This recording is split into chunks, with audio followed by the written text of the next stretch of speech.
बच्चों relation and function एक ऐसा चैप्टर जो बच्चों को अक्सर बहुत ज़्यादा परेशान करता है और आप लोगों को ना प्रॉब्लम पता है क्या आती है, आप लोगों को ये समझ नहीं आता कि how do we start this question, numerical को अप्रोच कैसे करना है। सर जो रिलेशन है उसका क्या प्रेजेंटेशन होना चाहिए एग्जामिनर की हमें नंबर दे दें, और जो फंक्शंस हैं उसमें बेसिकली दो टाइप जिसमें एल्गोरिदम फॉलो होता है जिसके अंदर पर्टिकुलर स्टेप्स हैं, और कुछ ऐसे क्वेश्चन भी फंक्शन में आते हैं इसमें कोई स्टेप्स नहीं है। ये सारे सवालों के जवाब आज के लेक्चर में आपको मिल जाएंगे और एक बहुत अच्छा स्टार्ट मैं आपको बेटा रिलेशन फंक्शन का देने जा रहा हूँ। मतलब अगर किसी बच्चे ने वीडियो कंप्लीट देख ली, एक एक चीज़ जो मैंने इस लेक्चर में आपको बताई अगर वो समझ ली, तो मुझे लगता है कि रिलेशन फंक्शन में आप न्यूमेरिकल छोड़ के एग्जाम में नहीं आ सकते।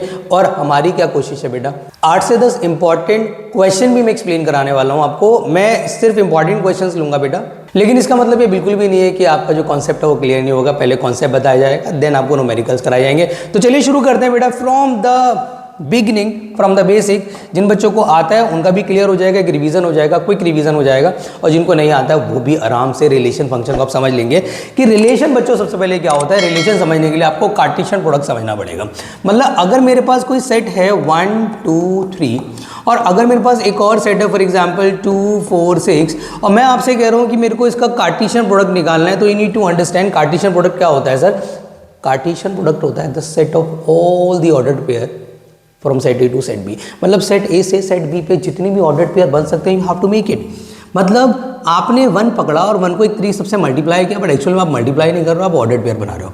मतलब what you doing 1, 2, 1, 4, 1, 6 sir 2, 2, 4 and 2, 6 and then आप ले रहे हैं 3, 2 देखो सबसे बना रहा हूँ 3, 4 एंड 3, 6 राइट। तो ये होता है कार्टेशियन प्रोडक्ट। अब सर ये जो कार्टेशियन प्रोडक्ट आपने निकाला है इसका रिलेशन से क्या लेना था ना, इसका रिलेशन से बहुत बड़ा लिंक है, क्योंकि विदाउट कार्टेशियन प्रोडक्ट हम रिलेशन बना ही नहीं सकते यार।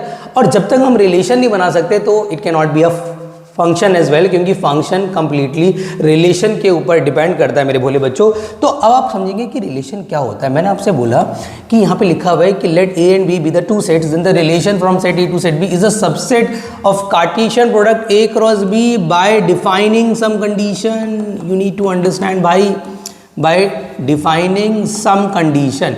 मतलब ऐसा नहीं है एट रैंडम आप कोई भी सबसेट ले लेंगे, आपको एक कंडीशन डिफाइन करके, एक सिंपल सी कंडीशन डिफाइन करके वहाँ से सबसेट निकालना होता है। एग्जाम्पल के तौर पे यहाँ पे मैंने एक ना कंडीशन डिफाइन की। मैंने आपसे बोला कि ऐसे ऑर्डर्ड पेयर निकालो जिसमें जो y है वो x का डबल होना चाहिए, वेयर x किसको बिलोंग करेगा a को और y किसको बिलोंग करेगा b को। तो आपने क्या करना है, आपने just look at the Cartesian product और ऐसे ऑर्डर्ड पेयर देखने हैं जो सर इस कंडीशन को सेटिस्फाई करे। तो इस कंडीशन को सेटिस्फाई कौन करेगा, एक तो 1, 2 भाई सेकंड वाला सेट पहले का डबल होना चाहिए। एक सर 2, 4 हो सकता है, बिल्कुल सही बात है, और एक सर फॉर एग्जांपल 3, 6 हो सकता है। तो you can see, you can observe कि सर ये एक रिलेशन। अब ये रिलेशन क्यों है, ये रिलेशन इस वजह से है मेरे भोले बच्चों कि क्योंकि R1 जो है वो A क्रॉस B का सबसेट है और जो भी A क्रॉस B का सबसेट होगा वो अपने आप में एक रिलेशन होगा। इस बात को आप ध्यान रखेंगे। एक और एग्जांपल के थ्रू मैं आपको समझाता हूँ। जैसे हमने सपोज क्या करा, हमने एक और एग्जांपल लिया, हमने लिया R2। अब R2 मैंने क्या बोला, मैंने बोला ऐसे ordered pair low in which the y is x से 3 बड़ा होना चाहिए, वेयर x a को बिलोंग करे और y b को बिलोंग करे, राइट। अब मैंने आपसे क्या बोला कि भाई ऐसे ऑर्डर्ड पेयर निकालो जो इस कंडीशन को सेटिस्फाई है। जो भी ऑर्डर्ड पेयर आप रिलेशन में निकालते हो that 100% lies in Cartesian product. ये आप दिमाग में जरूर रखना मेरे भोले बच्चों। तो यहाँ पर अगर आप ऑब्जर्व करेंगे तो सर 1, 4 इस कंडीशन को सेटिस्फाई करता है क्योंकि इसमें जो y है वो 1 से 3 बड़ा है, और कोई सर ये तो बड़ा 5 है, ये तो बड़ा ही नहीं है, 2 बड़ा है, 4 बड़ा है, सर एक ये हो जाएगा। तो आप ऑब्जर्व करेंगे एक 1, 4 हो जाएगा और एक 3, 6 हो जाएगा। तो it is what, it is a relation. Why it is a relation, क्योंकि सर ये A क्रॉस B का सबसेट है। तो sir R2 is a subset of A cross B। अब इसी से इंस्पायर्ड है एक और चीज़, मैं ऐसे ओरली समझा देता हूँ, इतना कोई काम उसका है नहीं, उस पर बेस ज़्यादा न्यूमेरिकल भी बनते नहीं, बट आपको पता होना चाहिए कि कभी भी किसी भी रिलेशन में अगर मुझे डोमेन निकालना है तो डोमेन होता है जो भी आपके पास रिलेशन है उसके स्टार्टिंग वाले सेट एलिमेंट्स का कलेक्शन। मतलब आप यहाँ पे क्या करेंगे सर 1, 2, 3, और अगर मेरे को फॉर एग्जांपल निकालना पड़े डोमेन ऑफ R2 तो मैंने आपसे क्या बोला, जो भी बेटा ऑर्डर्ड पेयर रिलेशन में अवेलेबल होते हैं उनके स्टार्टिंग एलिमेंट का कलेक्शन। तो स्टार्टिंग एलिमेंट क्या है 1 and 3, तो यहाँ पे सिर्फ 1 3 आएगा। All the elements you have to taken, but जो भी एलिमेंट्स वहाँ अवेलेबल होंगे सिर्फ उन्हीं को लेना है। ये नहीं कि ऑर्डर्ड पेयर वहाँ पे अवेलेबल भी नहीं है 2 और आप यहाँ पे ज़बरदस्ती 2 चिपका दो, ऐसा नहीं है। जो ऑर्डर्ड पेयर अवेलेबल है उसी के फर्स्ट एलिमेंट, इसी से रिलेटेड रेंज है। रेंज क्या हो जाएगी सर, जो रिलेशन में ऑर्डर्ड पेयर अवेलेबल है उनके सेकंड वाले एलिमेंट का कलेक्शन, दैट्स इट। तो रेंज की अगर मैं बात करूँ तो रेंज क्या होता है मेरे भोले बच्चों, रेंज अगर मुझे निकालना है तो रेंज ऑफ R1 हो जाएगा भाई, यहाँ पे अगर मैं देखूंगा तो यहाँ पे कितना आ जाएगा सर 2 4 6, और रेंज ऑफ अगर मैं R2 देखता हूँ तो कितना हो जाएगा सर, दैट शुड बी, अगर मैं इसमें ऑब्जर्व करूंगा तो 4 and 6 ओनली। तो ये रेंज होता है। तो डोमेन और रेंज के बारे में आपको पता होना चाहिए। इनफैक्ट आपको ये भी पता होना चाहिए कि कोडोमेन नाम की भी एक चीज़ होती है।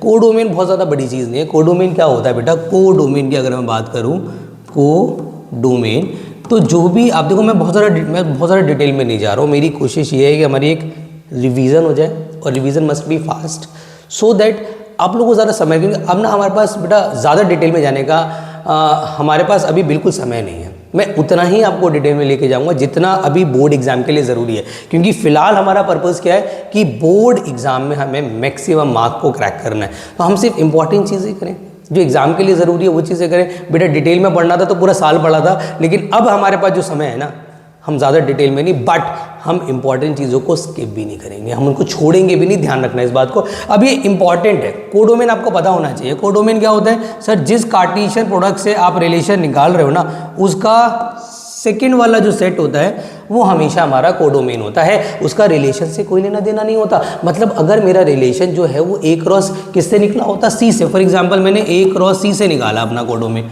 सॉरी अपना रिलेशन, तो अगर A क्रॉस C से मैंने निकाला है तो जो मेरा C है ना सर, C वो मेरा कोडोमेन हो जाएगा। तो अगर मैं R1 और R2 की बात करूं, इस केस में जो मेरा कोडोमेन है दैट शुड बी B, और B मेरा कोडोमेन है, तो दोनों के लिए मेरा कोडोमेन हो जाएगा 2 4 6। It is all about relation. अब हम बात करने वाले हैं कि बेटा रिलेशन होते कितने टाइप के। अब बेटा बात कर लेते हैं कि रिलेशन कितने टाइप के होते हैं। तो रिलेशन की अगर मैं बात करूं तो स्टार्टिंग टाइप है इसका बेटा वॉइड।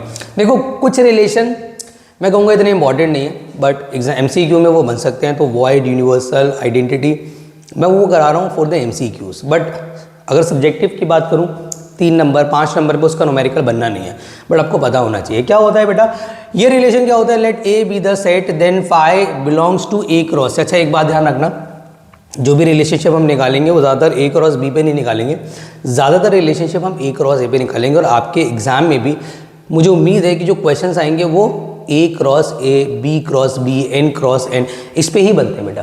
तो आपसे बोल रहे हैं कि no element will come in are called empty और वॉइड रिलेशन। मैं इसका एक एग्जांपल ले लेता हूँ वॉइड रिलेशन का।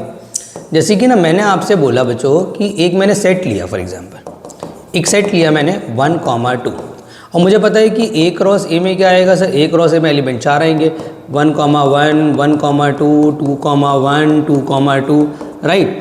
आप एक बात को समझो, मैंने यहाँ पे एक रिलेशन डिफाइन किया कि ऐसे ऑर्डर्ड पेयर निकालो जिसमें जो y है वो x से 100 ज़्यादा होना चाहिए, वेयर x और y दोनों किसको बिलोंग करेंगे, r को बिलोंग करेंगे। तो आप एक चीज़ ऑब्जर्व करोगे यार कि सर यहाँ पे तो ऐसा पॉसिबल ही नहीं है, जो y है वो x से 100 बड़ा नहीं है। ऐसा तो कोई एग्जाम्पल यहाँ से हम इमेजिन भी नहीं कर सकते। तो क्या ये मेरा एक रिलेशन नहीं है? भाई ये रिलेशन है, R1 मेरा एक रिलेशन है, बट ये वॉइड रिलेशन है, ये एम्प्टी रिलेशन है, इसमें कोई एलिमेंट नहीं आ रहा, एज सिंपल एज दैट। अगर मैं बेटा इसकी बात करूँ, आपका यूनिवर्सल रिलेशन, अगर मैं इसकी बात करता हूँ तो इसमें मैंने क्या लिखा है, अगर आप ऑब्जर्व करेंगे तो मैंने लिखा है इसके अंदर कि a set A be the set, then every element of A cross A also considered in R, then relation is called universal। Just इसका उल्टा मैंने बोला कि एम्प्टी सेट में एम्प्टी रिलेशन में कोई एलिमेंट ही नहीं आ रहा, बट जो यूनिवर्सल है ना उसमें कोई एलिमेंट छूटेगा नहीं। मतलब पूरा का पूरा कार्टेशियन प्रोडक्ट उठ करके उस रिलेशन में आ जाएगा, वो आपका यूनिवर्सल हो जाएगा। एग्जाम्पल के तौर पे मैंने यहाँ पे एक रिलेशन लिया, मैंने बोला यार x, y मैं ऐसे ऑर्डर्ड पेयर ले रहा हूँ जिसमें x, y का जो प्रोडक्ट है वो ग्रेटर देन 0 होना चाहिए, वेयर x और y दोनों a को बिलोंग करने चाहिए। तो यार यहाँ पे जो भी ऑर्डर्ड पेयर है आपने उनको मल्टीप्लाई करो, 1 × 1 is 1, 1 × 2 is 2, 2 × 1 is 2, 2 × 2 is 4, all the products are greater than 0। तो क्या ये यूनिवर्सल नहीं हो गया? क्या अगर मैं इसको R2 मानूं, क्या R2 के अंदर पूरा A क्रॉस A नहीं आ गया? आ गया भाई। तो जब किसी रिलेशन में पूरा कार्टेशियन प्रोडक्ट आ जाता है तो वो अपने आप में एक यूनिवर्सल रिलेशन बन जाता है। This is for MCQ. MCQ इस पे बेस बन सकता है। और भी टाइप्स है, और भी हैं, उनकी भी बात कर लेते हैं भाई। अब देखो बच्चे ना ज़्यादातर ये आइडेंटिटी और ये रिफ्लेक्सिव को लेकर आई डोंट नो क्यों कंफ्यूज होते हैं, जबकि इतना मुश्किल है नहीं और इतना ज़्यादा ऐसा भी नहीं कि इनमें बिल्कुल डिफरेंस नहीं है, बहुत ही बड़ा डिफरेंस है। क्योंकि इसमें क्या होता है, let A be the set then the relation I, मतलब आई में सिर्फ ए कॉमा ए आता है फॉर ऑल ए। मैंने लिखा हुआ भी है कि every element of set A is related to itself only. मतलब कोई भी सेट मैं आपको दे दूं, उस सेट का हर एक एलिमेंट का सिर्फ और सिर्फ खुद से ही रिलेशन बनना चाहिए, किसी और से रिलेशन बनाना उसको अलाउड नहीं है। समझ रहे हैं मेरी बात को आप? जैसे फॉर एग्जांपल मैंने आपको बोला कि सेट ए मेरे पास अवेलेबल है। For example if I have 1 2 3, मैंने एक एग्जांपल ले भी रखा है यहाँ पे। अगर किसी सेट में 1 2 3 है तो उसका आई मतलब ए बेस में आएगा बेटा। तो आई ए क्या होगा? 1 का 1 से बन रहा है, 2 का 2 से बन रहा है, 3 का 3 से बन रहा है। ये एक आइडेंटिटी रिलेशन है। क्यों आइडेंटिटी रिलेशन है? क्योंकि हर एलिमेंट खुद से रिलेट कर रहा है। अच्छा, अगर बाई चांस सर ऐसा होता कि मैं कोई रिलेशन सोचता कि 1,1 एंड मैंने ले लिया फॉर एग्जांपल 2,2 और मैंने क्लोज कर दिया, क्या सर ये आइडेंटिटी होता? नहीं होता भाई। एंड द रीजन बिहाइंड, ऐसा नहीं कि यहाँ पर हर एक एलिमेंट, सॉरी, क्योंकि इसमें एलिमेंट खुद से रिलेट नहीं कर रहा, खुद से रिलेट कर रहा है बट हर एक एलिमेंट नहीं कर रहा ना मेरे भाई। 1 1 कर रहा है, 2 2 कर रहा है, 3 मिसिंग है। मैंने लिखा हुआ है ना, एवरी शब्द का मतलब क्या हो गया कि उस सेट का हर एक एलिमेंट को खुद से रिलेट होना ही पड़ेगा। और इसके अंदर खुद के अलावा अगर गलती से मैं किसी और से कर देता, मतलब अगर मैं एक और एग्जांपल लूँ, if I take 1,1 2,2 3,3 but I have taken 1,3 as well, तो यहाँ पे उल्लंघन हो गया। किस चीज़ का उल्लंघन हो गया? आइडेंटिटी रिलेशन का, कि एक एलिमेंट ने अपने अलावा किसी और से भी रिलेशन बना लिया। भाई अलाउड नहीं है इसके अंदर। यहाँ पे संत होना पड़ता है आपको। सिर्फ आप आत्ममुग्ध रहोगे, अपने आप में रहोगे, किसी और से कोई रिश्ता आप नहीं बना सकते, तो ये एक आइडेंटिटी रिलेशन नहीं है। जबकि रिफ्लेक्सिव क्या कहता है कि a relation R on set A is said to be reflexive if every element of A is related to itself. अब मैंने यहाँ पर ओनली शब्द का यूज़ नहीं किया है, मतलब सर इस रिलेशन में खुद से तो होना ही चाहिए, खुद के अलावा, मतलब यहाँ पे बिल्कुल आपको यहाँ पर मैं कहूँगा संत होने की ज़रूरत नहीं है। आपका रिलेशन खुद से तो होना ज़रूरी है, बट आप किसी और से भी रिलेशन रख सकते हैं। This is allowed. मतलब फॉर एग्जांपल यहाँ 1 2 3 है, यहाँ 1 1 है, 2 2 है, 3 3 है, तो 1 2 भी है भाई, 2 3 भी है भाई, 1 3 भी है, अलाउड है भाई। अच्छा, अब बच्चों के मन में एक डाउट आता है, क्या सर आइडेंटिटी रिलेशन से रिफ्लेक्सिव नहीं होगा? भाई every identity relation is a reflexive relation. Why? क्योंकि ये इसकी जो कंडीशन है उसको तो कर रहा है ना फुलफिल। भाई मैंने क्या बोला, इसकी डेफिनेशन क्या है कि every element is related to itself, और आइडेंटिटी में भी यही होता है, every element is related to itself. तो एक्स्ट्रा एलिमेंट का होना, मतलब किसी एलिमेंट का किसी और से रिलेट करना, ये एक ऑप्शन है। अगर है तो भी ठीक है रिफ्लेक्सिव के लिए, अगर नहीं है तो भी ठीक है रिफ्लेक्सिव के लिए। रिफ्लेक्सिव दोनों चीज़ों को एक्सेप्ट करता है, बट रिफ्लेक्सिव ये कहता है भाई ये वाली चीज़ तो मेरे को चाहिए, मतलब आइडेंटिटी वाले एलिमेंट तो मुझे चाहिए ही चाहिए, उसके अलावा ठीक है तो नहीं है तो भी कोई प्रॉब्लम नहीं है। तो हर रिफ्लेक्सिव आइडेंटिटी हो, this is not compulsory, but her identity reflexive होता है, ये आप ध्यान रखेंगे। It's very very important concept जो मैंने आपको अभी बताया बेटा। अब बात कर लेते हैं और कौन से रिलेशनशिप्स होते हैं हमारे, चलो चेक करते हैं भाई। अब मैं बात कर रहा हूँ सिमेट्रिक रिलेशन की। देखो सिमेट्रिक रिलेशन क्या होता है बच्चों, बहुत ध्यान से समझना, वेरी वेरी इंपॉर्टेंट। मैंने कहा जी एक relation R on set A is set to be a symmetric relation if and only if, अगर ए का रिलेशन बी से है देन बी का रिलेशन ए से भी होना चाहिए for all A comma B belongs to A. मतलब इफ़ आई हैव, अगर मेरे पास कोई एक सेट अवेलेबल है, फॉर एग्जांपल आई सेट मेरे पास 1 2 3 4 है और मैंने एक रिलेशन दिया, मैंने कहा जी 1 2 है और 2 3 है, तो जो भी एग्जिस्टिंग ऑर्डर्ड पेयर है उसे आपसे इतना कह रहा है कि अगर 1 का रिलेशन 2 से I have no problem, but जो 2 है उसका रिलेशन भी 1 से वही होना चाहिए, कुछ और नहीं, वही होना चाहिए। मतलब if 1 2 belongs to R, then 2 1 should also belongs to R. If 2 3 belongs to R, then 3 2 should also belongs to R. तो ये एक सिमेट्रिक रिलेशन है। Why it is symmetric? Why it is symmetric? क्योंकि हर एलिमेंट का उल्टा available है। अगर मैं इसका एक ना रियल लाइफ एग्जांपल लूँ तो आपको समझ में आएगा सिमेट्रिक रिलेशन क्या होता है। मैंने बोला कि जो राहुल है वो रोहन का ब्रदर है, Rahul is a brother of Rohan. तो रोहन जो है वो राहुल का क्या है, रोहन भी बॉय है, राहुल भी boy। तो राहुल अगर रोहन का ब्रदर है तो रोहन को भी राहुल का ब्रदर होना पड़ेगा। This is a symmetric relation of practical example. अब एक ऐसा रिलेशन सोचते हैं जो सिमेट्रिक नहीं हो सकता। फॉर एग्जाम्पल मैंने कहा जी यहाँ पर ले लिया कि Divya is a sister of Rahul. तो अगर दिव्या राहुल की सिस्टर है तो राहुल तो बेटा बॉय है, तो वो थोड़ी ना दिव्या की सिस्टर हो जाएगा, तो राहुल को दिव्या का ब्रदर होना पड़ेगा। तो ये एक रिलेशन ज़रूर है but it is not the symmetric relation. ऐसे हस्बैंड वाइफ का रिलेशन भी एक सिमेट्रिक रिलेशन नहीं होता है, फादर सन का भी रिलेशन एक सिमेट्रिक रिलेशन नहीं होता, और ऐसे न्यूमेरिकल्स बनते हैं और खास करके ऐसे एमसीक्यूज बनते हैं, तो आपको पता होना चाहिए। अब बात कर लेते हैं बेटा सबसे इंपॉर्टेंट रिलेशन जहाँ बच्चा अक्सर फंस जाता है, फिर मैं सीधा इस पे बेस्ड न्यूमेरिकल्स पे आ जाऊँगा। अब हम बात कर रहे हैं ट्रांजिटिव रिलेशन की। भाई क्या होता है transitive relation, you need to understand मेरे भोले बच्चों। मैंने बोला कि let A be any set of relation is said to be transitive relation if and only if अगर ए कॉमा बी आर में आ रहा है, मतलब ए का रिलेशन बी से है, and B comma C R में आ रहा है एंड बी का रिलेशन सी से, तो ए कॉमा सी भी ना बच्चों आर में आना चाहिए। अगर ऐसा हो रहा है तो वो ट्रांजिटिव है। अब ना एक बड़ी इंपॉर्टेंट चीज़ यहाँ पे अंडरस्टैंड करने वाली है, और वो इंपॉर्टेंट चीज़ अंडरस्टैंड करने वाली क्या है कि A comma B belongs to R जो है ना वो मुझे गिवन होगा, दिस हैज़ बीन गिवन, और B comma C belongs to R ये मुझे अज्यूम करना होता है भाई, ये मेरे को अज्यूम करना है। और ये अजम्पशन होगी हमेशा, मतलब अगर ए कॉमा सी आर में है तो बी कॉमा सी आर में खुद मान लो, खुद मान लो। और ए कॉमा सी आर में है ये हमें क्या करना होता है, प्रूव करना होता है भाई, ये प्रूव करना होता है। ये मैं बता रहा हूँ जब आपके स्टेटमेंट वाले क्वेश्चन आएंगे, जब न्यूमेरिकल बेस्ड होंगे या फिर जिनमें रिलेशन आप निकाल सकते हो, जिसमें ऑडिट पेयर अवेलेबल है, उनमें ये कंडीशंस अप्लाई नहीं होंगी। ये कंडीशंस अप्लाई होंगी जब हमें खुद प्रूव करना होगा, खुद चेक करना होगा, तब ये कंडीशंस एप्लीकेबल होती हैं। ठीक है, तो ये आपका क्या हो जाएगा, जैसे फॉर एग्जाम्पल, अब मैं एक एग्जाम्पल के थ्रू आपको समझाता हूँ, समझना। मैं इसका एग्जाम्पल यहाँ ले रहा हूँ। मैंने एक रिलेशन डिफाइन किया, मैंने आपसे कहा यार 1,2 है, 2,3 है और 1,3 है। तो आप यहाँ देख सकते हैं कि 1 का रिलेशन 2 से है, 2 का रिलेशन 3 से है, तो 1 का रिलेशन 3 से होना चाहिए और वो भी अवेलेबल है। तो यस सर R2 जो है ना इज ट्रांजिटिव, तो R2 जो हो जाएगा वो ट्रांजिटिव हो जाएगा। It make sense.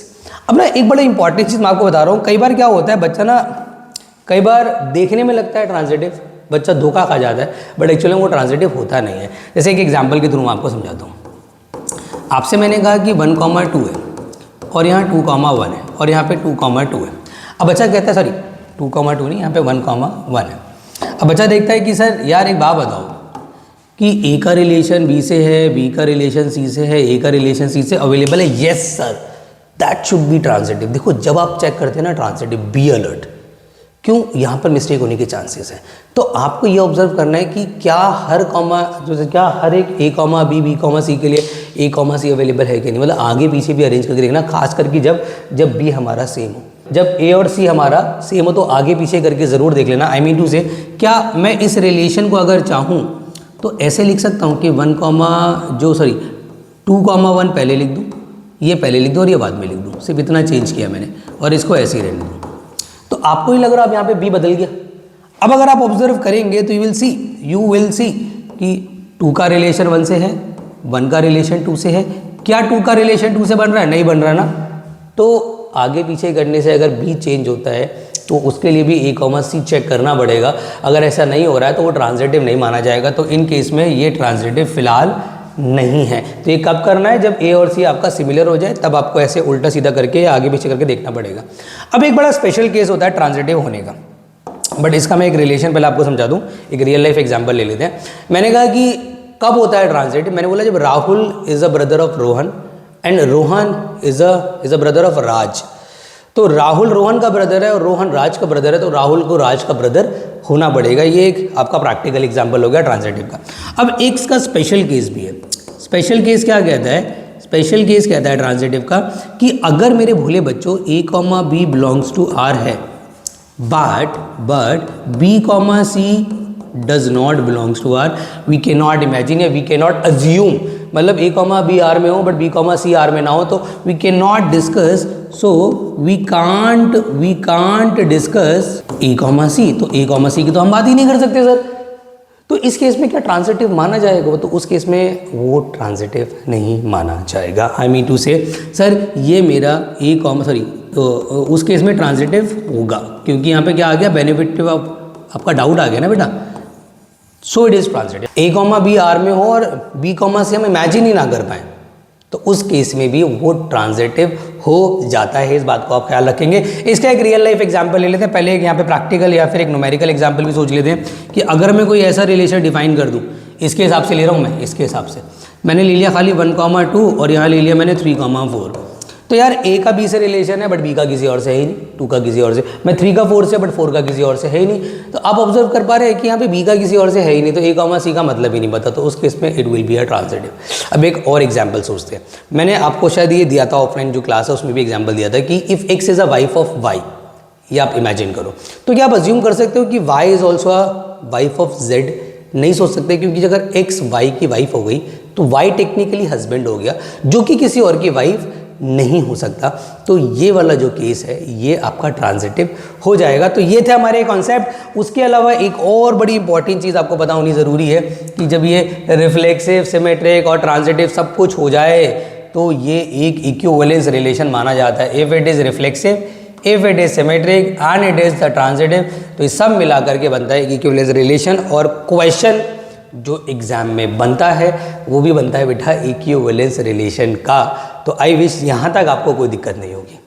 बच्चों अब हम बात करने जा रहे हैं कुछ न्यूमेरिकल्स की, कुछ एनसीईआरटी के न्यूमेरिकल्स लेंगे इंपॉर्टेंट, एक आधा मैं एक्स्ट्रा भी लूँगा। सिर्फ इंपॉर्टेंट की बात होगी, कोई बेसिक क्वेश्चन नहीं, और उस इंपॉर्टेंट क्वेश्चन को भी क्लियर करने में आपको कोई प्रॉब्लम नहीं होगी क्योंकि आपका कॉन्सेप्ट क्लियर हो गया बेटा। तो अब ये क्वेश्चन आएगा, आपसे बोलेगा कि शो दैट, मुझे एक रिलेशन दिया है of the point in the plane, और रिलेशन ये है कि P comma Q the distance of the P from the origin is same as the distance of the Q from the origin. एक बहुत हेवी सा relationship दिया है और आपसे बोला इसको इक्विवेलेंस रिलेशन प्रूव करना है। और उसके बाद ना एक आपका अटैच्ड क्वेश्चन भी आ गया। अटैच्ड क्वेश्चन क्या आ गया है कि now you have to show that कि all the points related to point P is the circle passing through the P with origin as a center. तो ये जो रिलेशन के बाद जो देखो, अभी क्वेश्चन फॉर एग्जांपल आपका कितने नंबर में आया, फॉर एग्जांपल 5 में आया, तो ये आपका जो अटैच्ड पार्ट है वो 1.5 मार्क्स का होगा। अगर ये 3 नंबर में आया तो जो अटैच पार्ट है वो 1 नंबर का होगा, तो उस पर भी ध्यान देना जरूरी है। बट सबसे पहले what we need to understand, सबसे पहले हम बात करते हैं सर रिफ्लेक्सिव की। अच्छा, रिफ्लेक्सिव से भी पहले ना आपने एक काम करो, रिलेशन को थोड़ा सा यहाँ पे कर दो शॉर्ट, क्योंकि रिलेशन बड़ा हैवी सा दे दिया इन्होंने। अब रिलेशन को थोड़ा शॉर्ट कर दो। उसने बोला है कि पी कॉमा क्यू, और ऐसे ऑर्डर पेयर वो कह रहा है यहाँ पर कि ओ पी का मतलब distance of the P from origin is same as the distance of, मतलब इसी चीज़ को नाम लिख लो शॉर्ट में, ज़्यादा डिटेल में, क्योंकि स्टेटमेंट्स लिखने का हमारे पास समय नहीं है। तो अब हम क्या करेंगे यार, अब हम यहाँ पे सिंपल सा फंडा लगाएंगे सर। पहले हम हेडिंग डालेंगे रिफ्लेक्सिव, पहले हम चेक करेंगे रिफ्लेक्सिव। तो अगर मैं रिफ्लेक्सिव चेक करूंगा सर, तो व्हाट आई डू, रिफ्लेक्सिव का मतलब ये है कि हर एक एलिमेंट खुद से रिलेट होना चाहिए। तो what we have to do every time, देखो अप्रोच समझो, एक बार अप्रोच क्लियर होगी ना, आपके सामने कोई भी न्यूमेरिकल उठा के रख दो आप कर लोगे। आपने एवरी टाइम क्या करना है, जो भी ये सेकेंड वाला एलिमेंट है ना, रिमूव इट, और इसकी जगह जो फर्स्ट वाला एलिमेंट है रिपीट इट। तो आपने क्या करना है, रिमूव एंड रिपीट, आपने यहाँ पे यूज़ करना है डबल आर। तो P comma P belongs to relation मानना है, देन अगर मैं ये मानता हूँ तो ओ पी इजी, और इसको चेक करना है कि जो उससे स्टेटमेंट निकल गया है रिलेशन के हिसाब से कि the distance of the P from origin is same as the distance of the P from the origin, ये ट्रू है, this is true, this is true. If it is true so it is reflexive. तो ये एक reflexive relation है, ठीक है भाई, तो ये रिफ्लेक्सिव रिलेशन है। अब बात कर लेते हैं कि सिमेट्रिक होगा कि नहीं होगा, सिमेट्रिक की बात कर लेते हैं। फॉर सिमेट्रिसिटी, सिमेट्रिक रिलेशन आप एग्जाम में भी ऐसे ही रिप्रेजेंट कर सकते हैं जैसे मैं कर रहा हूँ बेटा। बस थोड़ा सा बेटा यहाँ पे आपने क्या यूज़ करना है, प्रेजेंटेशन शुड बी गुड, ज़्यादा कटिंग वटिंग नहीं करनी है, इफ़ नीडेड तो एग्जाम्पल ले लेना, अदरवाइज कुछ ऐसा करने की ज़रूरत नहीं है। अब यहाँ पे मैंने क्या बोला कि अगर जो P है उसका रिलेशन Q से है, then OP is equal to OQ होगा, या इम्प्लाइज भी यहाँ पे लगा सकते हैं आप, P कॉमा Q लिया ना आपने, implies OP is equal to OQ होगा। तो अगर OP OQ के बराबर है तो उल्टा भी लिख सकता हूँ, then OQ is equal to OP हो जाएगा, गिव्स से implies Q comma P should also belongs to R। तो ये बड़ी बहुत ही बेसिक सी प्रेजेंटेशन है कि अगर सर जो P कॉमा Q वो R में आ रहा है, या P का रिलेशन जो Q से है, उल्टा करके देखा जब OP OQ के बराबर है तो OQ भी OP के बराबर है, तो यहाँ से क्या आ गया, Q is also related to P।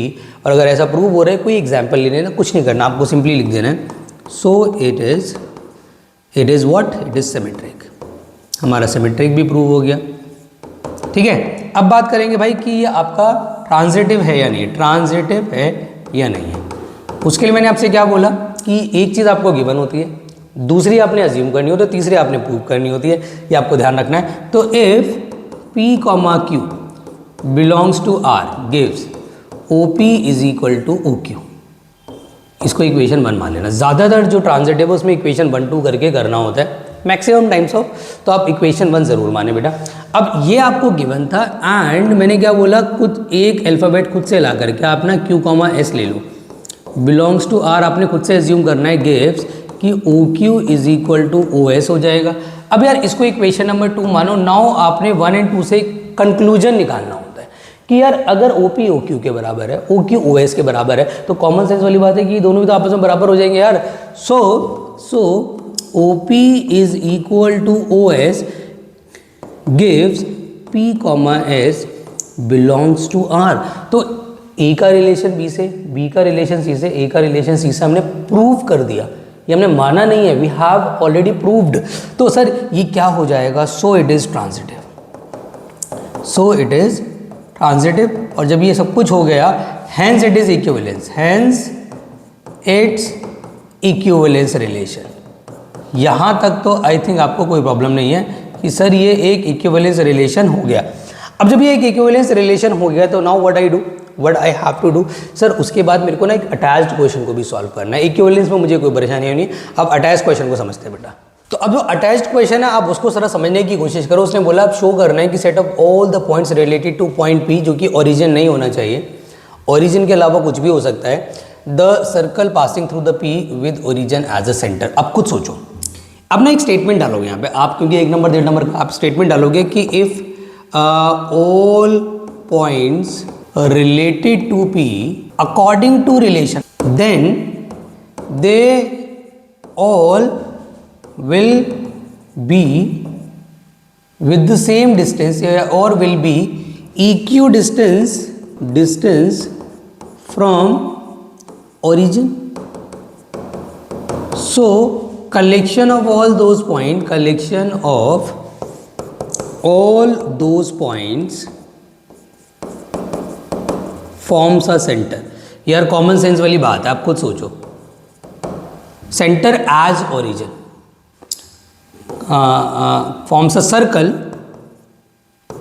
In which, लिख देना in which the center as a origin. खुद सोचो कि ये ओरिजिन है और ये पॉइंट P है, ये इससे कुछ डिस्टेंस पर है। अब जो भी पॉइंट इससे रिलेट करेगा वो उतने ही डिस्टेंस पर होगा, फिर उतने ही डिस्टेंस पे, और ऐसे करके सारे पॉइंट्स मिलके क्या बना देंगे, एक सर्कल बना देंगे। तो एक स्टेटमेंट लिखनी होती है, ज़्यादातर अटैच क्वेश्चन में स्टेटमेंट लिखनी होती है। अगर रिलेशन में एक और अटैच क्वेश्चन आता है तो वो इक्विवेलेंस किसका आता है, इक्विवेलेंस क्लास का आता है, और वो भी मैं आपसे 100% डिस्कस कर लूँगा कि इक्विवेलेंस क्लास क्या होती है, वो विल डिस्कस दैट। ठीक है, अब एक और न्यूमेरिकल की बात कर लेते हैं। अब ये वाला क्वेश्चन भी बेटा काफ़ी इंपॉर्टेंट है और ये भी आपके एनसीईआरटी में भी है और ये कई बार पिछले सालों में मैं देख रहा हूँ। अच्छा, इससे रिलेटेड क्वेश्चन क्या है, ये मल्टीपल ऑफ 4 है ना, इससे रिलेटेड डिविजिबल वाला भी आ सकता है। इसी से रिलेटेड कई बार क्या आता है कि A, B मॉड में A-B is an even number. तो इवन नंबर का आ जाए, ऑड नंबर का आ जाए या मल्टीपल का आ जाए, तो आपको एक बात ना दिमाग में बिठा लेनी है, और वो बात क्या है कि इस टाइप के क्वेश्चंस को करने का जो अप्रोच है वो सेम ही है। तो जो मैं अभी आपको सिखाने वाला हूँ वही आप हर एक क्वेश्चन में अप्लाई करेंगे। तो मेरे बच्चों आप ज़रा समझें कि इसमें रिफ्लेक्सिव चेक करना हो तो how will you do that. आप सबसे पहले हेडिंग डालेंगे रिफ्लेक्सिव रिलेशन, रिफ्लेक्सिव रिलेशन। अब वो रिफ्लेक्सिव रिलेशन में आप सबसे पहले क्या करेंगे, सुनना मेरी बात। आपको पता है कि रिलेशन है सर A, B है such that A-B is a multiple of 4, right, multiple of 4। Great, चलिए बढ़िया। तो अगर मैं आपको यहाँ पे रिफ्लेक्सिव प्रूव करने के लिए कह रहा हूँ तो मुझे पता है कि मैं क्या करूँगा, B हटाऊँगा, I repeat A, remove repeat, भूलना मत। तो if A, belongs to R gives mod A-A is a multiple of 4। Check करते हैं सर। तो यहाँ पर आ गया 0 is a multiple of 4। Is it true? क्या 0 भाई मल्टीपल ऑफ 4 है? 100% भाई 0 इज अ मल्टीपल, और मैं कहूँगा 0 हर एक नंबर से डिवाइड भी हो जाता है और 0 हर एक नंबर का मल्टीपल भी होता है। तो हम यहाँ पे सिंपल सी एक स्टेटमेंट डाल देंगे, सो इट इज रिफ्लेक्सिव। तो ये रिफ्लेक्सिव हो गया। अब बात करते हैं कि सिमेट्रिक होगा कि नहीं होगा। सिमेट्रिक की बात कर लेते हैं। मैंने बोला सिमेट्रिसिटी में आप क्या करते हैं, आप एग्जाम्पल भी ले सकते हैं इफ़ रिक्वायर्ड। अगर रिक्वायर्ड नहीं है तो आप सिंपली एक्सप्लेन करके भी छोड़ सकते हैं, इट डिपेंड्स। बट ध्यान रखना कभी डिनाई करना होता है तो फिर एग्जाम्पल ही लेना पड़ता है आपको। तो यहाँ पे आप लोगे for example a, b belongs to r gives a minus b का mod is a multiple of 4। तो यार एक बात बताओ, जब a माइनस बी का मॉड मल्टीपल ऑफ 4 है तो इसका उल्टा देन इसका उल्टा b माइनस a का मॉड b तो इज ऑल्सो मल्टीपल ऑफ 4 होगा कि नहीं होगा? 100% होगा सर। भाई ये भी तो मल्टीपल ऑफ 4 होगा। क्यों होगा? अभी आपको एग्जाम्पल समझा देता हूँ। So b comma a is also belongs to r। Example के थ्रू समझा दो कि अगर सर हम 2 और एग्जाम्पल कहाँ से लोगे? गिवन सेट से। अगर हम 2 माइनस का 4 ले तब भी 2 आएगा और 4 माइनस का 2 ले तब भी 2 आएगा। मॉड है तो वो जो आपकी एक और सिचुएशन थी कि नेगेटिव आएगा सर, वैसे तो आपका नेगेटिव भी मल्टीपल ऑफ 4 हो सकता है बट नेगेटिव भी नहीं आएगा बिकॉज ऑफ मॉड। और हमें एग्जाम्पल लेना है कि मल्टीपल ऑफ 4। मैंने गलत एग्जाम्पल ले लिया, इसको ठीक कर लेते हैं। मैंने लिया 1 माइनस का 5 which is 4 and 5 minus 1 which is also 4 and both gives the multiple of 4, so it is symmetric, so it is symmetric तो होगा सर, राइट। अब सबसे बड़ी इंपॉर्टेंट चीज़ क्या आती है यहाँ पर कि सर यहाँ पे जो हमें प्रूव करना है ट्रांजिटिव वो कैसे करेंगे। और ज़्यादातर बच्चा वहीं फंसता है कि सर अगर मुझे प्रूव करना पड़ जाए ट्रांजिटिव तो कैसे करेंगे। बड़ा सिंपल तरीका मैं आपको बताऊँगा बच्चों, ध्यान देना कि अगर मेरे को इसका प्रूव करना है ट्रांजिटिव, फॉर एग्जाम्पल अब मैं हेडिंग डालूंगा ट्रांजिटिव। तो मैंने आपसे क्या बोला, इसके लिए आप पता है क्या करोगे, आपको एक चीज़ तो गिवन है, मैंने क्या बोला? गिवन अज्यूम प्रूव, यही है आपका फंडा। तो आपको पता है कि यार इससे क्या आएगा, इसको ना ऐसे लिखना a minus B is equal to 4 lambda. तो a minus B is equal to आ जाएगा plus minus 4 lambda. This is what, this is equation number 1। हर टाइम यही करना आपने, equation number 1। And if b comma c belongs to r gives b minus c is equal to 4 mu. तो ultimately क्या आ जाएगा? b minus C is equal to plus minus 4। इसे equation number 2 मान लेना। तो you have equation number 1, you have equation number 2। Now what you have to do, आप add कर दो भाई, ऐड इक्वेशन नंबर 1 एंड 2। ज़्यादातर में ऐड करना होता है, कभी कभी डिवाइड करना होता है, नॉट ऑलवेज। तो यहाँ पर आ जाएगा a माइनस का b प्लस b माइनस का c इज इक्वल टू आ जाएगा प्लस माइनस 4 लैम्डा और प्लस माइनस 4 म्यू। भाई यहाँ से कॉमन ले लो, b से b कट जाएगा, a minus C is equal to plus minus 4 common ले लिया, यहाँ लैम्डा प्लस म्यू आ गया। अल्टीमेटली यहाँ से प्लस माइनस हटा तो यहाँ पे क्या लग जाएगा? मॉड। जब मॉड हटता है तो प्लस माइनस और जब प्लस माइनस हटता है तो मॉड। ये बड़ी इंपॉर्टेंट चीज़ आपको ध्यान रखनी है भाई। तो यहाँ पे मॉड में a minus c 4 times of lambda plus mu हो जाएगा। तो कहीं ना कहीं मैं कह सकता हूँ कि a comma c should also belongs to r, so it is transitive. तो ये ट्रांजिटिव हो गया। और अगर ये ट्रांजिटिव हो गया देन या हैंस लिख देना, हैंस ज़्यादा अच्छा लगता है कि हैंस इट्स इक्विवेलेंस रिलेशन, क्योंकि ये रिफ्लेक्सिव भी है, ये सिमेट्रिक भी है, ये ट्रांजिटिव। ज़्यादातर ना मैं आपको बता रहा हूँ बेटे, एग्जाम में ज़्यादातर उम्मीद यही है कि ऐसे क्वेश्चंस होंगे जो इक्विवेलेंस प्रूव होंगे। ऐसे क्वेश्चन बहुत रेयर आते हैं और आते भी हैं तो वो एनसीईआरटी का मैं आपको बता देता हूँ कौन सा ज़्यादा आता है। a smaller than equal to b square, a smaller than equal to b cube, ये वाले क्वेश्चन आते हैं कि एग्जाम्पल भी फिक्स्ड होते हैं। मैंने जो PYQs का लेक्चर डाला है उसमें भी इन क्वेश्चंस को कवर अप किया हुआ है, तो बेटा ज़रूर उसको एक बार देख लेना आप। चलिए अब बात कर लेते हैं कि सर इक्विवेलेंस क्लास कैसे निकलेगी भाई। तो इक्विवेलेंस क्लास में आपको पहले पता होना चाहिए कि इक्विवेलेंस क्लास का मतलब क्या होता है। इक्विवेलेंस क्लास का मतलब होता है एक ऐसा एलिमेंट निकालना जो एग्जिस्टिंग एलिमेंट से रिलेट करे। द सेट ऑफ, देखो पहली बात तो इक्विवेलेंस क्लास क्या होता है, the set of all elements which is related to the given element. For example अगर मेरे को निकालनी है इक्विवेलेंस क्लास ऑफ 1, तो what I have to do, मेरे को क्या करना है, मेरे को जो भी है ना स्टार्टिंग वाले एलिमेंट को x से, और जिसकी इक्विवेलेंस क्लास निकालनी है वो b की जगह आ जाएगा, और अपनी स्टेटमेंट जो भी है उसको रिपीट कर देना है।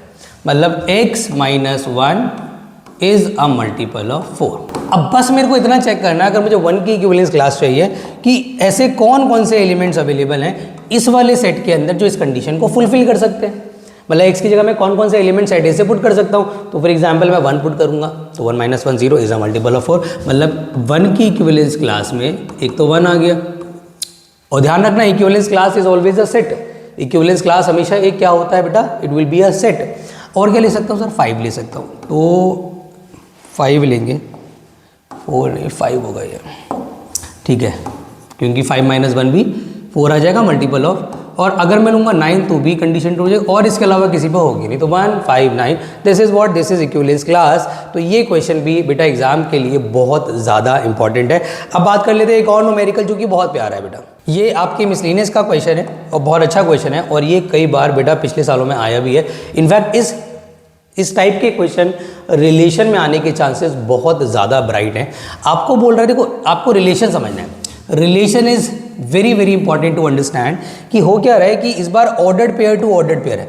अभी क्या हो रहा था, एलिमेंट टू एलिमेंट था, अब ordered pair to ordered pair है, और ordered pair to ordered pair भी ऐसे है कि the sum of extreme is equal to the sum of mean.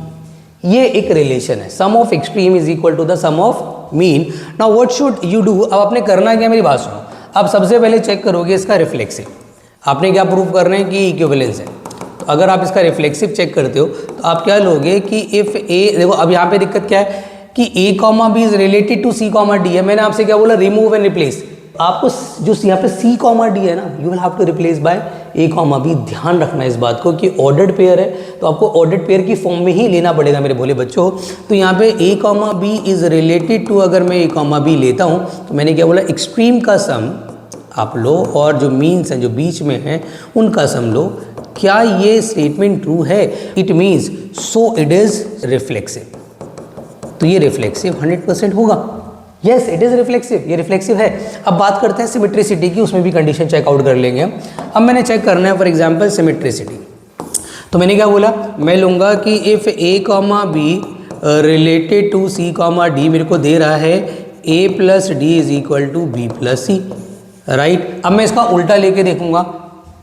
Now c comma D is related to a comma B gives c plus B is equal to d plus A. तो आपने जब ये check करना है कि जो already situation आ रही थी क्या उससे रिलेटेबल है। सर b प्लस सी है, c प्लस बी ए की बात है, a plus D, d plus A की बात है। मतलब उल्टा करने से कोई खास फर्क नहीं पड़ रहा है। मतलब a कॉमा बी आर में आ रहा है एंड b कॉमा सी भी आर में आ रहा है, तो हम बोलेंगे सो इट इज सिमेट्रिक। तो ये सिमेट्रिक भी जा रहा है। चलिए बढ़िया।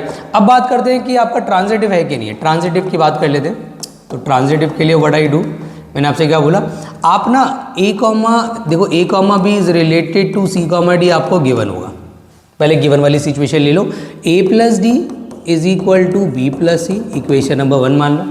एंड मैंने क्या बोला, फिर अगला अज्यूम करना होता है। अब c comma D is related to e comma f, खुद से मान लो, ये अज्यूम करना है आपने। मतलब एक्सट्रीम का सम, मतलब c plus F is equal to D plus E, इसे इक्वेशन 2 मान लो। ज़्यादातर मैंने आपसे बोला है you will have to add, आपको क्या करना होता है भोले बच्चों, ऐड करना होता है। तो आप ऐड करोगे इक्वेशन नंबर 1 एंड 2 को, तो बेटा यहाँ पे क्या आ जाएगा, a plus D plus C plus F is equal to B plus सी।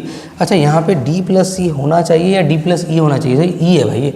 तो b plus C plus D plus E, भाई कुछ कट रहा है सर, c से c घर गया, d से d घर गया, तो a plus F is equal to B plus E आ रहा है। तो अगर हम एक्चुअल में देखें तो ये इसका एक्सट्रीम होना चाहिए और ये इस वाले ऑर्डर्ड पेयर का एक्सट्रीम होना चाहिए, ये इसका मीन होना चाहिए और ये इसका मीन होना चाहिए। तो a comma B is related to e comma f अपने आप आ गया। तो a comma B is related to, मैं कहूँगा कि a is related to b, b is related to c, then a is also related to c। So it is a transitive ring. सारे important questions करा रहा हूँ बेटा, इससे बाहर आने के चांसेस बोर्ड एग्जाम में बहुत कम। अगर इतना भी आप रिलेशन फंक्शन पढ़ लो ना तो भी आपका बेड़ा पार है। Don't worry about it. मैं सिर्फ और सिर्फ अच्छे क्वेश्चन से आपको करा रहा हूँ। तो आई विश बेटा आपको क्लियर हो गया होगा ये। देखो एक और क्वेश्चन काफ़ी इंपॉर्टेंट है, इनफैक्ट CBSE 2015 में आया था, बट इसका ना मैं आपको सिर्फ बताऊंगा ट्रांजिटिव, क्योंकि रिफ्लेक्सिव और सिमेट्रिक बिल्कुल सिमिलर है तो आप कर लोगे। ट्रांजिटिव में बच्चा के बार फंस जाता है, तो मैं इसका ट्रांजिटिव का केस आपको बता देता हूँ कि अगर इसमें ट्रांजिटिव प्रूव आपने करना है तो व्हाट यू डू, पहले ना रिलेशनशिप को समझ लो। देखो भैया कार्टेशियन, सॉरी मतलब आपका ordered pair to ordered pair है और ये कह रहे हैं कि एक्सट्रीम का प्रोडक्ट है एंड जो आपके मीन्स है उनका सम है, फिर जो मीन्स है उनका प्रोडक्ट है और एक्सट्रीम का सम है। तो ये हमारा यहाँ रिलेशन दिया है ना। व्हाट आई डू, मुझे ट्रांजिटिव चेक करना है तो what we have to taken, पहले a comma B is related to c comma d हमें लेना पड़ेगा और यहाँ से इट विल गिव, मैंने क्या बोला, देखो AD का प्रोडक्ट तो मीन्स का सम, फिर बेटा मीन्स का प्रोडक्ट तो a प्लस डी का सम। अब पंगा क्या पड़ेगा, बच्चा इसी इक्वेशन को फर्स्ट मान लेता है और ऐड करने बैठ जाता है, उसका आंसर ट्रांजिटिव का आता नहीं है। इनफैक्ट आपको करना है क्या मेरे बोले बच्चों, आपने एक काम करो, आप यहाँ पर b प्लस सी के अपॉन में ये वाला बी सी भेज दो और a प्लस डी के अपॉन में ये वाला ए डी भेज दो। तो व्हाट यू कैन डू, यहाँ पे सेपरेट कर लो, तो 1 upon C 1 upon B is equal to 1 upon D 1 upon A कर लो, राइट। और इसको इक्वेशन 1 मान लो, सो दैट कि यहाँ पे जो कंडीशन ऑफ द बेटा प्रोडक्ट है वो खत्म हो जाए आपकी। This is equation number 1। अब आप क्या करेंगे, आप अज्यूम करेंगे, अज्यूम किसको करेंगे बेटा, आपने लिया for example c comma D is related to E comma f, right. तो आपको पता है कि यार जहाँ पे सी एफ का प्रोडक्ट होगा मीन्स का सम होगा, फिर मीन्स का प्रोडक्ट होगा और सी प्लस एफ का ओ सॉरी ए कॉमा बी कॉमा सी लेते हैं ना, अच्छा नहीं सही है, सही है। तो यहाँ पर आ जाएगा डी ई का प्रोडक्ट, तो सी एफ का सम हो गया। अगेन मैंने क्या बोला, जहाँ पर डी ई है वो बिल्कुल सेपरेट करो, डी ई को डी प्लस ई को डी ई दे दो और सी प्लस एफ को सी एफ दे दो और आप इसको सेपरेट करो, तो यहाँ 1 बाई ई आ जाएगा, यहाँ 1 बाई डी आ जाएगा, यहाँ पे 1 बाई एफ आ जाएगा, यहाँ पे 1 बाई सी आ जाएगा और इसको इक्वेशन नंबर 2 मानो। Now what you have to do, अब आपने इन दोनों को आपस में ऐड कर लेना है। तो now add equation number 1 and 2। तो मेरे भोले बच्चों यहाँ से आपका आ जाएगा 1 upon C plus 1 upon B plus 1 upon E plus 1 upon D is equal to 1 upon D plus 1 upon A plus 1 upon F plus 1 upon C. तो अब जो कट रहा है काट दो भाई, कौन कट रहा है, देखो 1 बाई एफ 1 बाई सी से तो 1 बाई सी गया और 1 बाई डी से 1 बाई डी गया। तो यहाँ पे जो सिचुएशन बच गई वो क्या बच गई, वो बच गई आपकी सर बी ई और बी प्लस ई हो जाएगा। यहाँ पर अगर आप देखेंगे तो ए एफ और ए प्लस एफ हो जाएगा, बढ़िया। तो सर अगर मैं इसको क्रॉस मल्टीप्लाई कर दूँ तो ए एफ हमारा बी प्लस ई से मल्टीप्लाई होगा और हमारा बी ई ए प्लस एफ से मल्टीप्लाई होगा। तो अगर मैं इसी को कंपेयर कर लूँ तो इसमें ये हमारे क्या रहे होंगे एक्सट्रीम, मतलब ये ए इसका एक्सट्रीम है और ये एफ इसका एक्सट्रीम है और ये मीन्स रहे होंगे तो बी कॉमा ई। तो आप देख सकते हैं कि A comma B is related to E comma F already आ गया, मतलब A is related to C आ गया, दिस इज ट्रांजिटिव। तो it is all about relation. तो रिलेशंस के लगभग मैंने सारे इंपॉर्टेंट क्वेश्चन देखे, को आइडिया दे दिया है। अब आप कुछ एक्स्ट्रा क्वेश्चन भी लगाएंगे ना तो आपको प्रॉब्लम नहीं आएगी, आपका कॉन्सेप्ट रिलेशन का मैंने क्लियर करा दिया। बच्चों अब बात कर लेते हैं कि बेसिकली हमारे पास फंक्शंस क्या होते हैं। मैं पहले आपको अगेन फंक्शन का कॉन्सेप्ट बताऊंगा, थोड़ा जल्दी स्पीडली बताऊंगा और फिर न्यूमेरिकल्स कराऊंगा, वो न्यूमेरिकल जो एग्जाम ओरिएंटेड, जो एग्जाम में सबसे ज़्यादा पूछे जाते हैं। तो सबसे पहले बात कर लेते हैं sir, a special type of relation is said to be function if it satisfy two condition. मतलब फंक्शन भी एक रिलेशन ही है, वो दो कंडीशन को सेटिस्फाई करता है। एक कंडीशन क्या होती है कि every element of set A, मतलब डोमेन का हर एक element has a image in set B, set A का हर एक एलिमेंट का इमेज सेट बी में होना चाहिए, condition number 1। And condition number 2, every element of set A has a unique image in set B. मतलब अगर मैं आपके सामने एक एग्जाम्पल के थ्रू समझाऊँ, मतलब एक ओवल मैंने ये ले लिया, एक ओवल मैंने यहाँ पे ए सेट लिया, यहाँ पे बी सेट, ये डोमेन है, एक और डोमेन है, ठीक है। अब मैं आपसे सिर्फ इतना कह रहा हूँ कि यहाँ पे जितने भी एलिमेंट्स अवेलेबल हैं, तो मैंने आपसे सिर्फ इतना बोल दिया कि हर एक एलिमेंट की इमेज, मतलब जैसे 1 की इमेज, 2 की इमेज, 3 की इमेज, हर एक एलिमेंट की, ये जो स्टार्टिंग वाले होते हैं इनको बोलते हैं बेटा they are called the pre images, right. और दे इंडिविजुअली इनका नाम इमेज होता है, ये इमेजेस है। तो हर एक प्री इमेज की इमेज होनी चाहिए। और एक बड़ी इंपॉर्टेंट चीज़ कि हर एक प्री इमेज की यूनिक इमेज होनी चाहिए, एक से ज़्यादा इमेज कोई अवेलेबल नहीं। अब आप देख सकते हैं कि हर एक एलिमेंट की इमेज है और एक एलिमेंट की एक ही इमेज है, मतलब 1 की इमेज अगर बी होगी तो 1 की कुछ और नहीं हो सकती। लेकिन इसका मतलब ये बिल्कुल नहीं है कि अगर बी किसी की इमेज है तो वो किसी और की इमेज नहीं हो सकता, ऐसा नहीं है। ध्यान रखना, हर एक एलिमेंट की इमेज होनी चाहिए, एक एलिमेंट की एक इमेज होनी चाहिए। ऐसा तो एग्जिस्ट हो सकता है कि किसी बेटा इमेज की बेटा यहाँ पे प्री इमेज ना हो, बट किसी प्री इमेज की इमेज ना हो, दिस इज नॉट पॉसिबल। एक और एग्जांपल से मैं आपको समझाता हूँ सो दैट आपको ये चीज़ें क्लियर हो जाए कि फंक्शन होता है। क्योंकि कई बार क्वेश्चन ऐसा भी आता है जो एमसीक्यू में आएगा, डायरेक्टली फंक्शन पूछ लेगा कि बताइए ये फंक्शन है कि नहीं है। अब जैसे मैंने एक और एग्जाम्पल आपके सामने लिया 1 2 3 ए बी सी, तो अगर आप ऑब्जर्व करेंगे मैंने क्या करा, मैंने ना यहाँ पे इसको और इसको इसी से रिलेट करा दिया। मतलब मैंने बोल दिया कि ये जो हमारी प्री इमेजेस हैं उन सब की सेम इमेज है। तो क्या सर ये फंक्शन होगा? अरे भाई होगा। अब तुम कहोगे सर इसमें तो यहाँ पे आपने शब्द यूज करा यूनिक, यूनिक तो नहीं है भाई, यूनिक है। अब देखो ना 1 की इमेज अगर ए है तो 1 की इमेज ए के अलावा कुछ और है नहीं ना। वो अलग बात है कि 1 जो अब एक बड़ी इंपॉर्टेंट चीज, कोडोमेन में जितने एलिमेंट है जो इमेजेस हैं उनकी बेटा मैं कहूँगा मल्टीपल प्री इमेजेस हो सकती है। एक इमेज की मल्टीपल प्री इमेजेस हो सकती है, बट एक प्री इमेज की मल्टीपल इमेजेस नहीं हो सकती। This is called uniqueness. तो 1 की सिर्फ ए है, 1 की कोई और नहीं है, 2 की सिर्फ ए है, 2 की कोई और इमेज नहीं है, तो yes it is a function. तो ये दोनों के दोनों क्या है भाई, ये दोनों फंक्शन हैं, ये फंक्शन है। अब एक एग्जांपल मैं आपको ऐसा लेके सिखा दूं जिसमें फंक्शन नहीं होगा। फॉर एग्जांपल मैंने कहा 1 2 3 4 ए बी सी, अगर आप ऑब्जर्व करेंगे तो यहाँ पर सर इसकी इमेज ये, इसकी इमेज ये, इसकी इमेज ये। अब क्या ये फंक्शन है? नहीं है भाई। क्यों नहीं है? सर एक एलिमेंट कह रहा है कि मेरी कोई इमेज ही नहीं है। भाई ऐसी कोई प्री इमेज एग्जिस्ट ही नहीं कर सकती जिसकी कोई इमेज ना हो। तो ये एक एग्जांपल हो गया जो आपका फंक्शन नहीं है। या in case 1 2 3 4 A B C D E, मैंने बोला भाई इसकी इमेज ये है, इसकी इमेज ये है, इसकी इमेज ये है, इसकी इमेज ये है, इसकी इमेज ये है। अब यू कैन सी कि एक एलिमेंट की 2 इमेजेस हो गई ना, और दिस इज नॉट पॉसिबल। अब यहाँ पे यूनिकनेस नहीं है। 4 की एक से ज़्यादा इमेज अगर अवेलेबल है तो ये दोनों एग्जाम्पल्स ऐसे हो गए जो फंक्शंस नहीं है, नॉट फंक्शन। तो ये नॉट फंक्शन में आ गया। तो फंक्शन क्या होता है, आई विश आपको इन एग्जाम्पल के थ्रू क्लियर हो गया होगा। अब बात करते हैं कि वेराइटीज ऑफ फंक्शन क्या है जो एग्जाम में आपसे पूछे जाते हैं। अब जैसे कि आपको पता होना चाहिए अबाउट द 1 1 फंक्शन, कि 1 1 फंक्शन भाई क्या होता है। मैंने लिखा हुआ है, देखो अगर आपको बेटा 1 1 क्लियर हो गया ना, जिसको प्यार से हम इंजेक्शन भी बोलते हैं, तो मेनी 1 तो वैसे ही क्लियर हो जाएगा। मैंने क्या बोला है, 1 1 फंक्शन क्या होता है, function from set x to y is called 1 1 function if different element of x have the different images in y। मतलब अगर मैं यहाँ पर कोई ऐसा सेट ले रहा हूँ a और b, मैंने यहाँ पे 1 2 3 4 लिया, a b c d लिया, और मैं अलग अलग एलिमेंट की अलग अलग इमेज बना रहा हूँ, every element have a different image, तो वो अपने आप में 1 1 हो जाता है। वो अपने आप में 1 1 मतलब एक इमेज की मल्टीपल प्री इमेजेस नहीं होनी चाहिए। इन शॉर्ट अगर मैं आपको कहूँ तो ये 1 1 है। ये किसका एग्जाम्पल है जी, ये 1 1 का एग्जाम्पल है। अब अगर मैं इसकी बात करूँ सर 1 2 3 4 ए बी सी, और मैंने आपसे बोल दिया कि इसकी इमेज ये, इसकी इमेज ये, इसकी इमेज ये, इसकी। अब यहाँ पर 2 एलिमेंट ऐसे हो गए 1 and 2 which have the same image, तो ये ऐसा नहीं कि फंक्शन नहीं है, फंक्शन तो ये है, बट ये 1 1 नहीं है। क्यों नहीं है? क्योंकि डिफरेंट एलिमेंट की डिफरेंट इमेज नहीं है। तो इन शॉर्ट अगर मैं आपको बोलूँ कि जो 1 1 नहीं है दैट इज़ अ मेनी 1, और जो बेटा मेनी 1 नहीं है दैट शुड बी 1 1। तो अलग अलग एलिमेंट की अलग अलग इमेज 1 1। सर 2 या 2 से ज़्यादा एलिमेंट की सेम इमेज तो मेनी 1। जो 1 1 होगा वो मेनी 1 नहीं होगा, जो मेनी 1 होगा वो 1 1 नहीं होगा। As simple is that. तो ये अपोजिट टू ईच अदर है, बट इंपॉर्टेंट ये है, स्टार बना लो भाई, सवाल तो आपका 1 1 पे आएगा ना, तो 1 1 आपको पता होना चाहिए। और कौन से टाइप्स है फंक्शन के, और भी टाइप्स है फंक्शन के, वो भी डिस्कस कर लेते हैं। ऑन टू फंक्शन बोले बच्चों, ऑन टू फंक्शन क्या होता है समझना ध्यान से, जिसको प्यार से हम सर्जेक्शन भी बोलते हैं। ऑन टू फंक्शन कहता है कि यार a function f from x to y is called onto function if each element of y is the image of at least one element of x।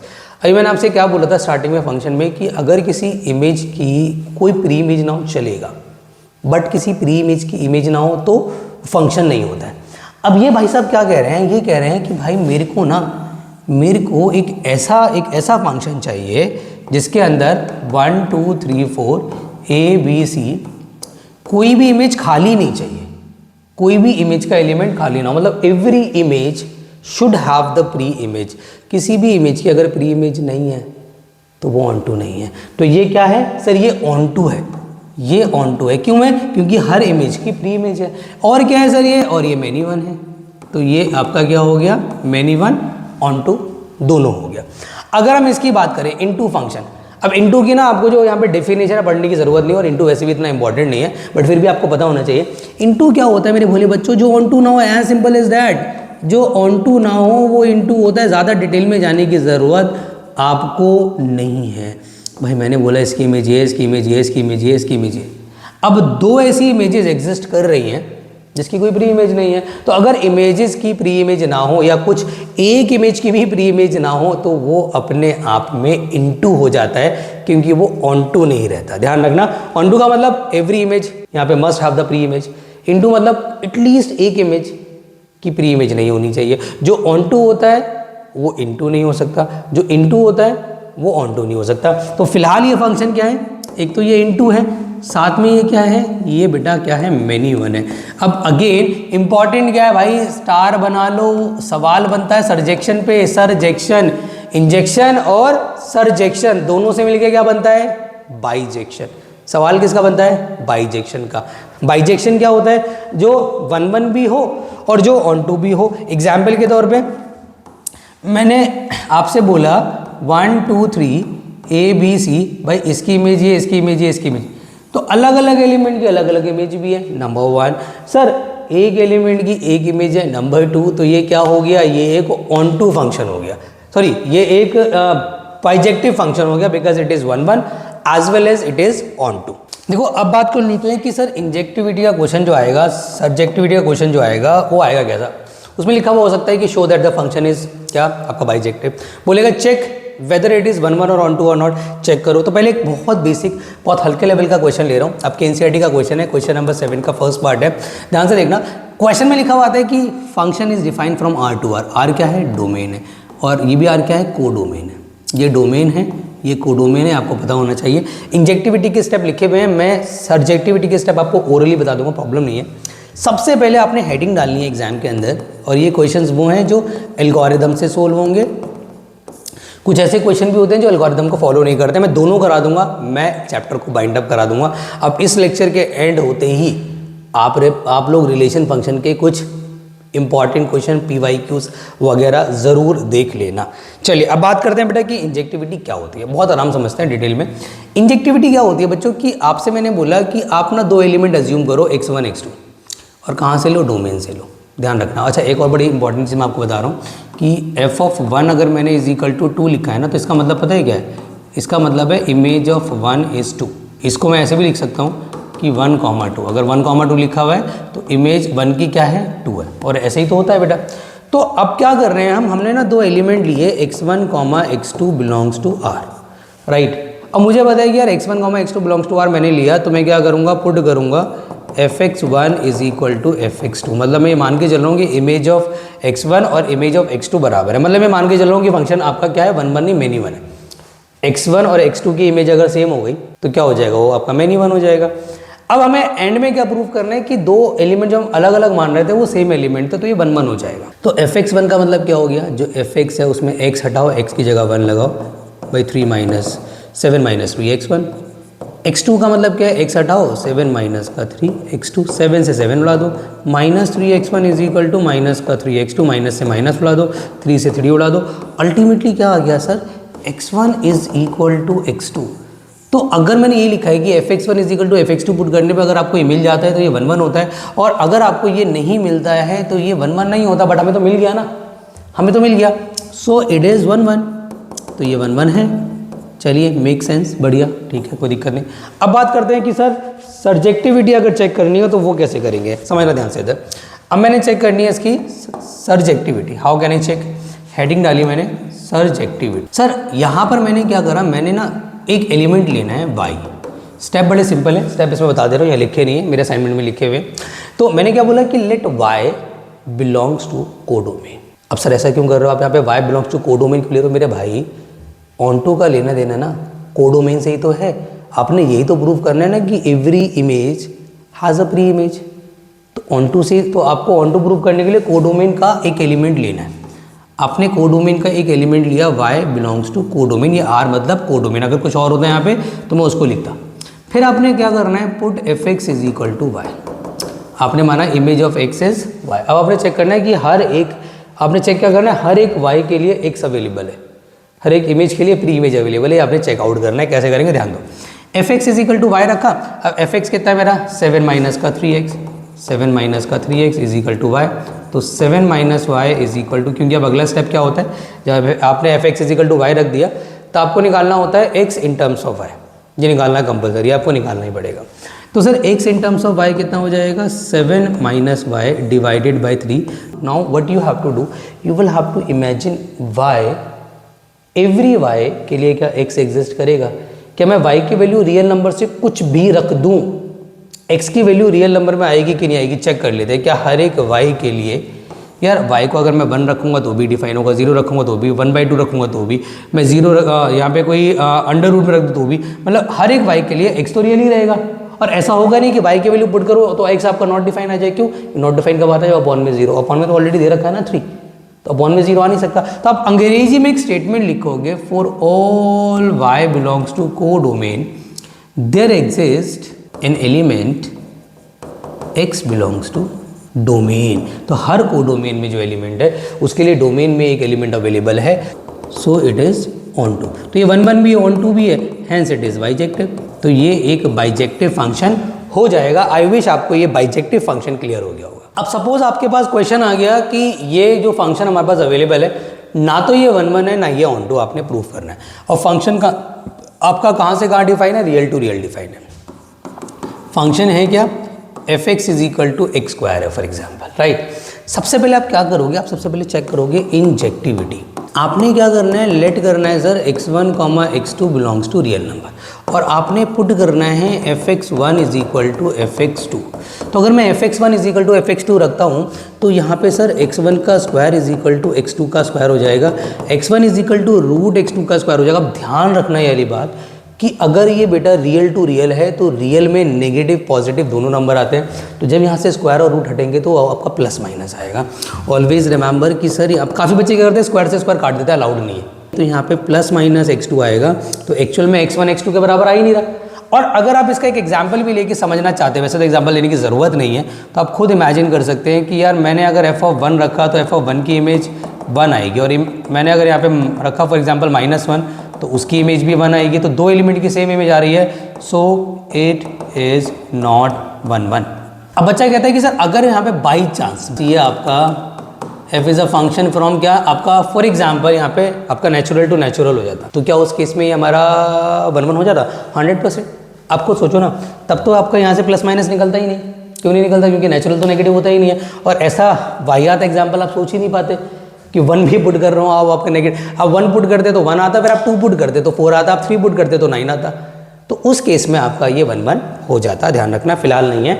अब बात करते हैं इसकी सर्जेक्टिविटी की कि ये सर्जेक्टिव होगा कि नहीं होगा।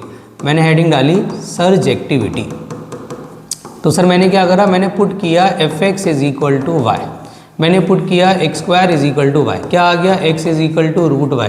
क्या बच्चों हर एक y के लिए, जो कि मैं रियल नंबर से लेने वाला हूँ क्योंकि मुझे पता है मैंने यहाँ पे लेट किया है y belongs to real number, तो क्या हर एक y के लिए x एग्जिस्ट करेगा? नहीं सर। अगर y आपने नेगेटिव लिया तो गड़बड़ हो जाएगा। अगर आपने y इमेजिन किया let y belongs to -1 which is belongs to real number, but x is equal to आ जाएगा रूट -1, और जो कि होता है आयोटा, जो कि रियल नंबर तो नहीं होता, कॉम्प्लेक्स नंबर होता है, बचपन से पढ़ते आ रहे हैं हम। तो आप क्या लिख देंगे? आप लिख देंगे for all y belongs to real number, या फिर आप लिख सकते हैं, आप ना ये भी स्टेटमेंट लिख सकते हैं, since no negative elements from codomain having their pre images in its domain, so it is not onto. ऐसे लिख दो, या आप सिंपली भी लिख दोगे ना कि so it is not onto, क्योंकि एक एग्जाम्पल लेके आपने दिखाई दिया तो वो काफ़ी है। और कभी भी ध्यान रखना, अगर आपको डिनाई करना होता है तो आपको एग्जाम्पल लेना पड़ता है। तो ये भी एक बड़ा प्यारा क्वेश्चन है, आया हुआ है एग्जाम के अंदर। एक बहुत अच्छा क्वेश्चन अब मैं कराने जा रहा हूँ जो एग्जाम का सबसे ज़्यादा इंपॉर्टेंट क्वेश्चन है। ये इस वीडियो का बेटा एक आखिरी क्वेश्चन रहने वाला है, ठीक है। हमारा रिलेशन फंक्शन ऑलमोस्ट समाप्त करा दिया मैंने। अच्छे क्वेश्चंस कुछ आप लगाना, कुछ आपकी प्रॉब्लम्स आएंगी, आप मेरे को कमेंट में भी लिख देना। अल कवर, या तो मैं उसकी कोई पर्टिकुलर शॉर्ट वीडियो बना दूंगा, या आपको मैं ऑफलाइन क्लासेस में, तो ऑब्वियसली आप जब आओगे तो अपने डाउट्स वहाँ भी ले सकते हो। जो बच्चे मेरे से ऑफलाइन पढ़ते हैं, जो ऑनलाइन देख रहे हैं वो कमेंट में लिख देंगे, कोई दिक्कत नहीं है। तो आपके पास ना एक बड़ा अच्छा क्वेश्चन है कि जो डोमेन है वो रियल नंबर सारे हैं एक्सेप्ट 2, और कोडोमेन है सर रियल नंबर सारे एक्सेप्ट 1, ठीक है। और आपसे बोल रहे हैं कि आपको ये प्रूव करना है कि ये एक आपका बाइजेक्टिव फंक्शन, फंक्शन क्या है? x-1 और x-2।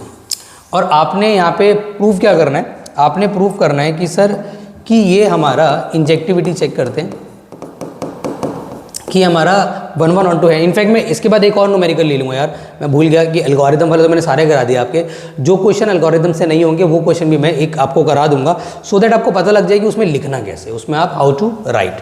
तो समझना मेरे भोले बच्चों, सबसे पहले इंजेक्टिविटी चेक कर रहे हैं, तो मैंने क्या बोला, लेट करोगे आप x1, x2 belongs to real number.